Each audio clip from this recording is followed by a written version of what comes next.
So this is about my next email response, but this brings up so much more to talk about because, as mentioned previously, been advised can't be fixed at a federal level, has to be fixed at a state level. Okay. Now, when you go in, each state is doing their own thing around trauma awareness, right? When you look up what the government's got on their policies and their websites. But when you actually reach out to the people within those governments and organizations, it's very clear which states care and which don't. Because you have people making the effort to respond, look at it, talk to you, treat you like a human in some states. And then in other states, they are ignoring you or making it worse. You know what I mean? So doesn't matter what the website says. Your fucking minions in the front line representing that state aren't doing what it says. And the people need real training and awareness within the system. How's it going to be awareness in any community if the people running us are causing the trauma rather than promoting the awareness? So you guys will remember that one of my first, I think it was my first email response was from someone in WA. Now, I've been emailing MPs, police, lawyers, doctors, therapists, trauma specialists, but government organizations, a lot of them, anything related to health, law, mental health, obviously, and trauma, but departments where they're like, that's got nothing to do with us. No shit, Sherlock, but you need the awareness and you have a voice that you can use up there. You know what I mean? It's that whole fish in the market mentality.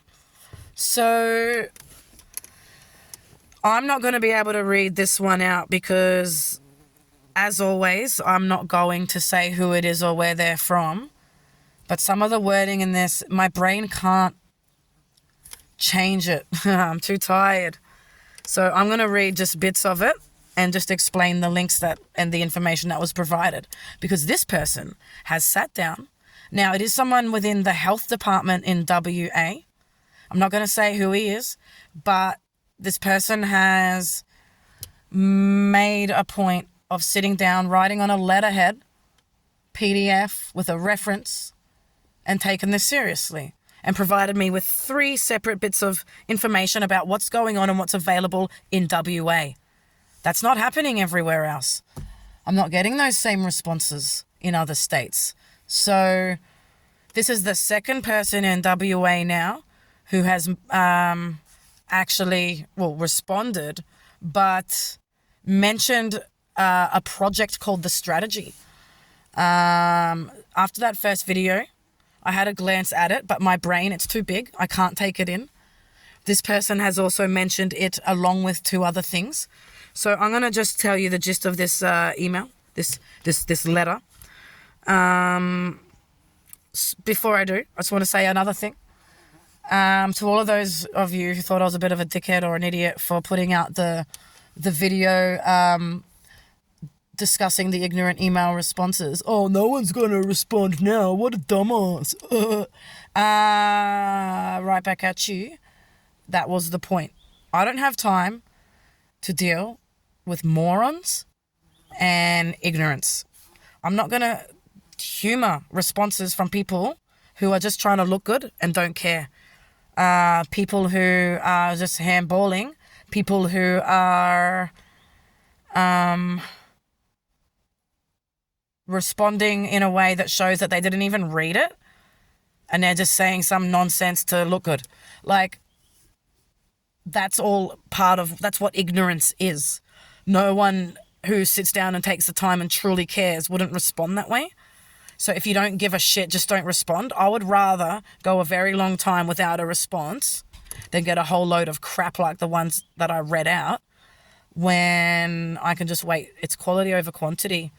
And I've slowed down on the emails last week anyway because I've been sick. But this is from a few weeks ago, and it also shows that if it's been 3 weeks since I sent that email, and until when I've gotten a response. People will actually sit with it and give it the time if they care. So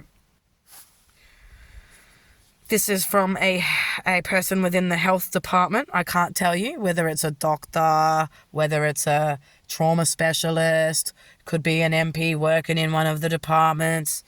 It's a health person, okay? Thank you for your email dated at the start of Feb regarding your experience of the Australian mental health system and the need for more trauma-informed care.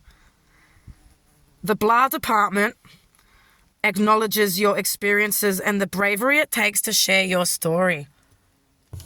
That alone means more to me than you could know.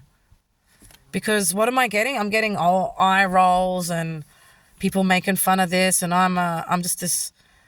What am I doing? Like, everyone goes through this, yeah. And I know there's people over there who'd be just trying to like run down everything that I'm doing because people don't get trauma, and people have no idea the gravity of the impact that their own actions and their own ignorance has. Like, their bliss is another person's torture and suffering, you know.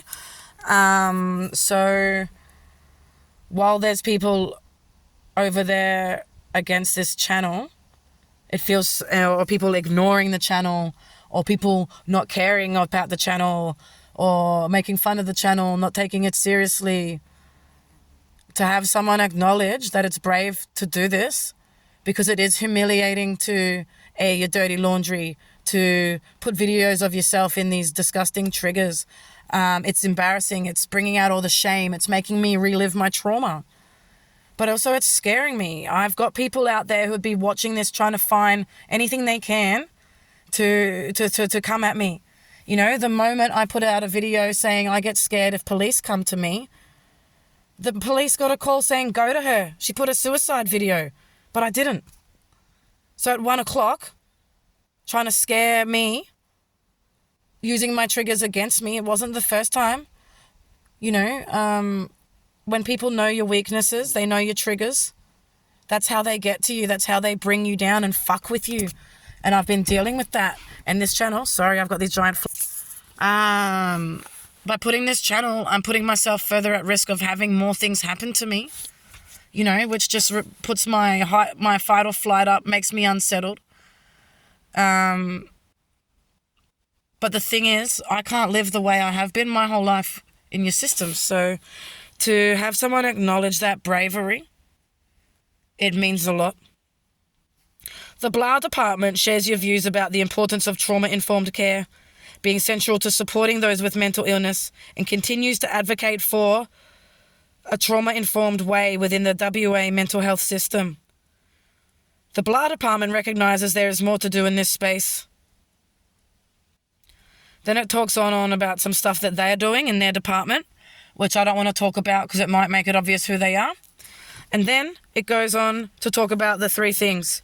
The strategy that the Commission's doing, an advocacy program that a department within the government called COMHWA, the Consumers of Mental Health WA organisation, is doing, and then a support line with actual qualified counsellors on it available within the state. So I'm going to just read out a little blurb that they've put. So the strategy has a vision to adopt a person-centred, outcomes-focused approach to services with a key focus on promoting trauma-informed care. And then the link to the strategy, which I already had anyway from the other guy. The outcome's still not on there. Then this next one, COMHWA is a system advocacy organisation that supports the rights and interests of people with lived experience in mental health and supports collaborative and responsive policy advocacy. COMHWA encourage people with lived experience to share their experience and concerns to advocate for change and system reform. And then the third one is called Here For You, is a service that provides a one-to-one telephone service with a qualified counsellor or professional peer practitioner who can provide you with information and options to assist your mental health treatment and support. Then it goes on with their details and link as well. So this person has sat down, acknowledged what it is for me to actually do this, acknowledged my experience, agrees that there is a need for this, has provided me with 3 different things that are happening in that state, has thanked me for the advocacy and encourages my support on the cause. That's a person who cares. So that person isn't able to like just wake up and with a magic wand and change everything. But he's a human with a heart, and that's what this needs, a voice that has a heart behind it, and then that voice talks to other voices, and then that voice as a collective gets loud, and it becomes a chant for the whole nation. Together, we rise up and help the people free from this trauma. But no, rather it's not my department. So thank you to this person. I'm very grateful for your time, for your words, for your support, and everything that you're doing. To this person, I strongly encourage you to work and collaborate with people from the USA and the UK, trauma centers and specialists over there, because neuroplasticity, neuroscience, and somatic symptoms and exercises are a huge part in healing our trauma, and something that needs to be part of the awareness, because it's not just about being aware that we've been through shit and have issues up here. It's about understanding our whole wiring, what we've got going on and what we need and how we can heal from it. I say we, I'm talking about Aussies, because I'm being the voice for the people. So, yeah. Thank you so much to that person for that response. I hope that other states and people will follow with such replies. Take the time, guys. Take the time. Because if you agree but you can't do anything, just showing that support is going to help someone who is down here trying to make the changes that you're too busy to do because it's not your fucking department, okay? So thank you again to that person.